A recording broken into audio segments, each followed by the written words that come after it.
Hey, what is going on, guys? Welcome back to Too Much Tech, and in today's video we are going to be taking a look at a little bit of an older keyboard, and this is Corsair's highest end keyboard that they currently offer. The keyboard, of course, is going to be the K95 RGB Platinum.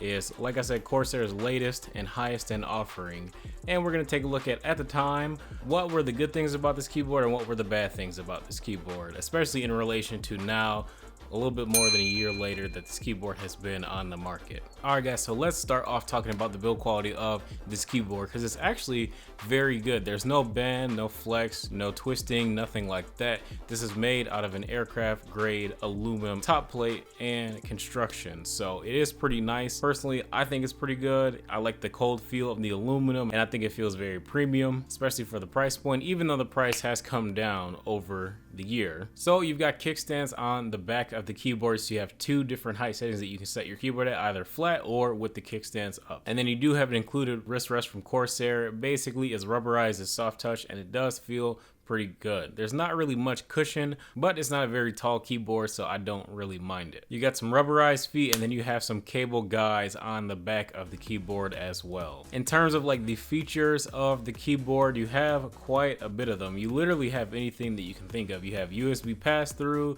you have different profiles, you have macro buttons on the side of the keyboard, you have media keys, you have RGB controls. You literally have buttons or dials for everything on this keyboard. So the feature set is 100% there. You won't be missing anything. The keycaps are pretty decent. They're easy to clean, and they don't seem like they're gonna wear out very quickly over time. In terms of RGB on this keyboard, you have some really nice RGB on here. You got a ton of options and customizability that you can use through Corsair IQ. They have a ton of different effects, and you got a ton of places just on the keyboard where the RGB shows up. You got this huge light bar across the top of the keyboard that I think looks pretty cool, but it does add quite a bit of bulk to the keyboard with the other features included, and that's something that I'll get into in a little bit. Let's talk about the switches. You got Cherry MX speeds. Cherry MX speeds are one of my personal favorite switches.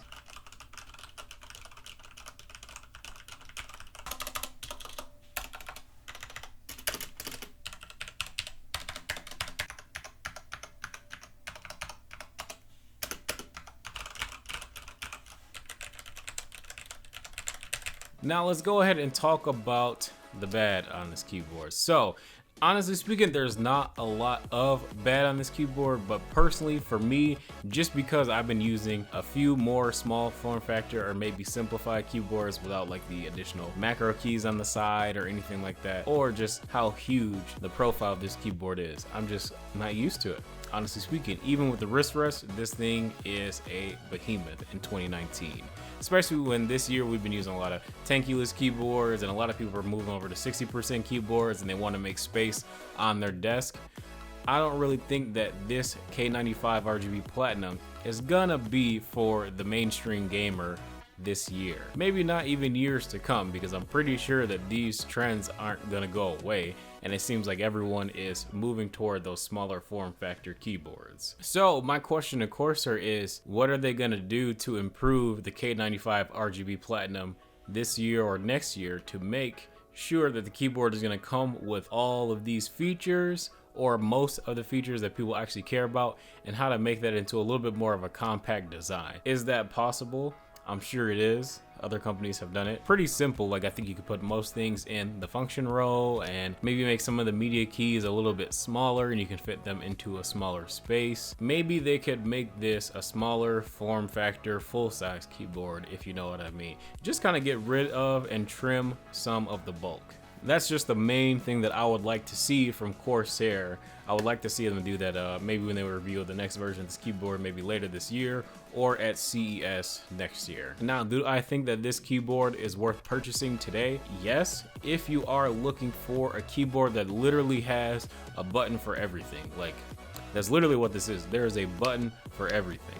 If you need a button to play, pause, stop, skip track, whatever, for your music, a button to control your brightness of your RGB, a button to change your profiles or your macros on the side, buttons for everything. If you even need macros on the side of your keyboard, you have a button for everything on this keyboard. And if you're that kind of person, I can see where you would see the value in this. Me personally, I don't. I think that my buttons can share some functionality by pressing a function key or, you know, pressing more than one key at once.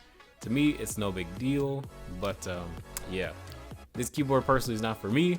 Do I think it's worth it? I do, but you just have to be willing to give this one a go and want to have, like I said, a button for everything. Well, that is going to be the end of this review, guys. Thank you guys so much for tuning in to this video today. If you guys enjoyed, be sure to drop a like and subscribe if you guys are new, and I will catch you guys in the next video.